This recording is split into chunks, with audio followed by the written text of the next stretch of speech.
Hello दोस्तों, स्वागत है आपका आपके पसंदीदा यूट्यूब प्लेटफॉर्म नोट्सबुक आईएएस में। दोस्तों, आज हम लोग बात करेंगे चाइना और यूएसए के बारे में, जो कि इंटरनेशनल रिलेशन से संबंधित है। देखिए, एक दौर था जब यूएसएसआर हुआ करता था, रसिया जो है, ठीक है। तो वो रसिया और जो आपका यूएसए है, उस पर जो है तनाव बना रहता था, ठीक है। चूँकि पूरे विश्व में यही दो महान शक्तियाँ जो है द्वितीय विश्व युद्ध के बाद से उभर के आई, जैसे आपको पता भी है। लेकिन जो समय आता गया, बीतता गया, और यूक्रेन से जो युद्ध का जो आपने देखा कि धीरे धीरे जो यूक्रेन के युद्ध में फंसा दिया गया रसिया को, और रसिया यूक्रेन को भी फंसा दिया गया रसिया के अगेंस्ट। हालांकि नाटो में शामिल करने के बावजूद, मतलब शामिल करने के लिए कहने के बावजूद भी उसको अभी तक नाटो में कोई सदस्यता की बात नहीं मतलब नहीं हुई उसकी।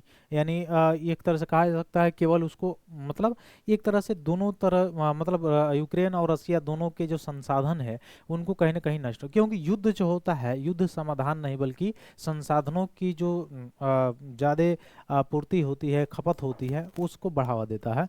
तो युद्ध कहीं जो होता है वो क्या होता है, जितने भी प्राकृतिक संसाधन है या संसाधन है, उन संसाधनों को एक मुख्य रूप से क्या करता है, तो व्यय करता है।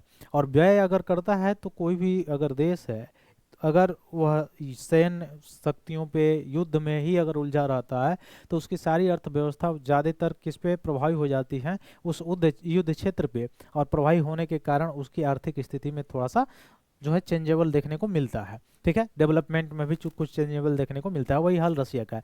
यही कारण है कि रसिया और यूएसए में जो तनाव है, उस इस समय इस ईरा में आप जो है ज़्यादातर नहीं देख पा रहे होंगे। ये जो ईरा है, अब दो कंपटीटर, एक नया कंपटीटर बन के उभरा।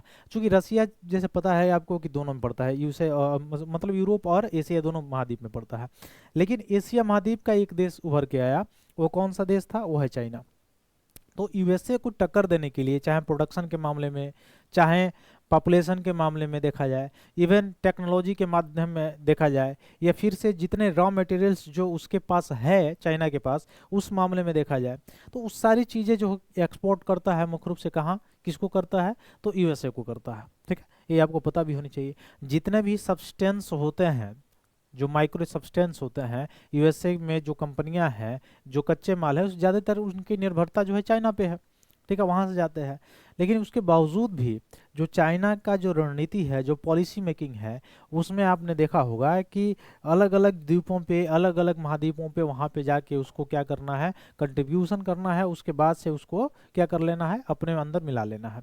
इवन टसल आपने देखा होगा कि ताइवान और चाइना के बीच में क्या चल रहा है, यूक्रेन रसिया के बीच में क्या चल रहा है, इसराइल और जो हमास है उसके बीच में, या इजराइल जो जेरूसलम की जो स्थिति थी, सीरिया की स्थिति थी, उस पर भी हम लोगों ने देखा। यानी पूरा जो विश्व है, जो ग्लोबल है, वह कहीं ना कहीं अस्थिरता के दौर से क्या हो रहा है, गुजर रहा है।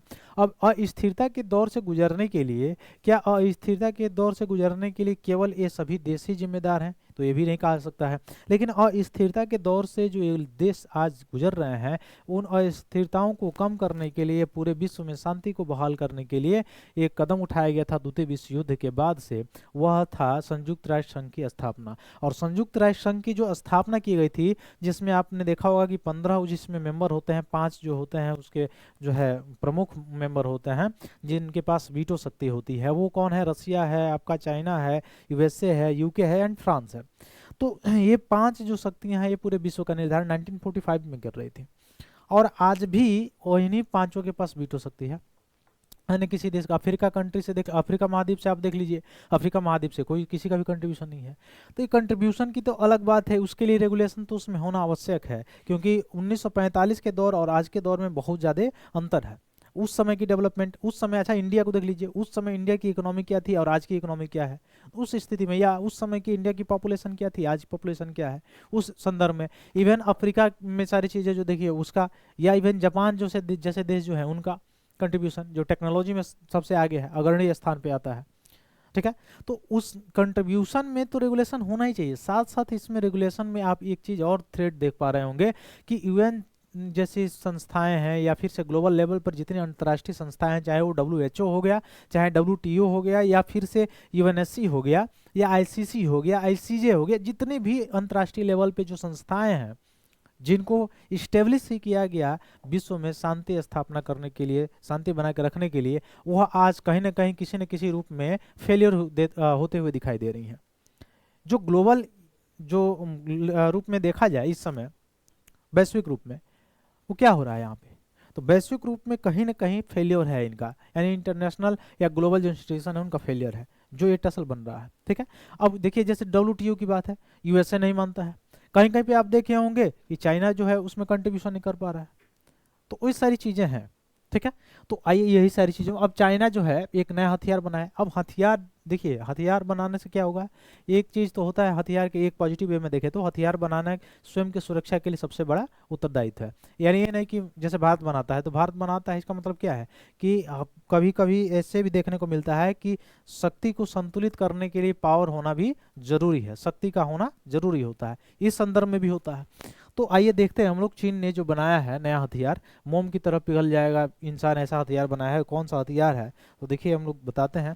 जैसे ये देखिए, ये कौन सा है, यूएसए वाला पार्ट है, और ये है आपका चाइना वाला पार्ट, एशिया में। अब यह जो है बीच में कौन सा पड़ता है, पैसिफिक ओशन पड़ता है, ठीक ना। बीच में आपका कौन सा ओशन पड़ जाएगा, पैसिफिक ओशन पड़ जाएगा, और ये दोनों का कंट्रीब्यूशन है इधर। ठीक है, तो यहाँ पे भी ये ग्रीनविच टाइम जो है इसको डिवाइड करती है। इसमें आपने भूगोल में पढ़ा होगा कि एक दिन आगे जाने पर, इधर जाने पर एक दिन आगे समय बढ़ जाता है, इधर जाने पर एक दिन समय पीछे हो जाता है, एक दिन का लाभ हो जाता है, एक दिन का हानि हो जाती है, आपने पढ़ा होगा सारी चीज़ें। तो आइए हथियार के बारे में हम लोग देखते हैं। नॉन न्यूक्लियर हाइड्रोजन बम जो है इसका सफल परीक्षण किया गया है अभी किसके द्वारा, तो किया गया है चाइना के द्वारा। ठीक ना, तो अमेरिका की टेंशन की वजह से बना हुआ है ये। ठीक, अब सिर्फ 2 किलो वजन है इस बम का, ठीक ना, 2 किलो से ज़्यादा नहीं है, और 1000 डिग्री सेल्सियस की गर्मी वाला आग के गोला ये बना दिया महज 2 सेकेंड के भीतर। ठीक है, और देखिए कितना बड़ा विस्फोटक है। ठीक है, तो कहीं ना कहीं ये सारी चीज़ें थ्रेट हैं इसमें। अब न्यूक्लियर हाइड्रोजन बम जो है, नॉन न्यूक्लियर हाइड्रोजन बम ये बनाया गया है चाइना के द्वारा। ठीक है, तो ये सारी चीज़ें हैं, इसको यह क्या कर सकता है, 2 सेकंड के भीतर जो है गर्मी वाला एक आग का गोला बना सकता है, और उसको जो है क्रिएट कर सकता है। तो ये कैसा है, नॉन न्यूक्लियर हाइड्रोजन बम है। ठीक, तो ये सारी जानकारी थी जो मुझे बताना था। फिर मिलते हैं अपने अगले क्लास में, तब तक के लिए बहुत बहुत धन्यवाद दोस्तों। जय हिंद।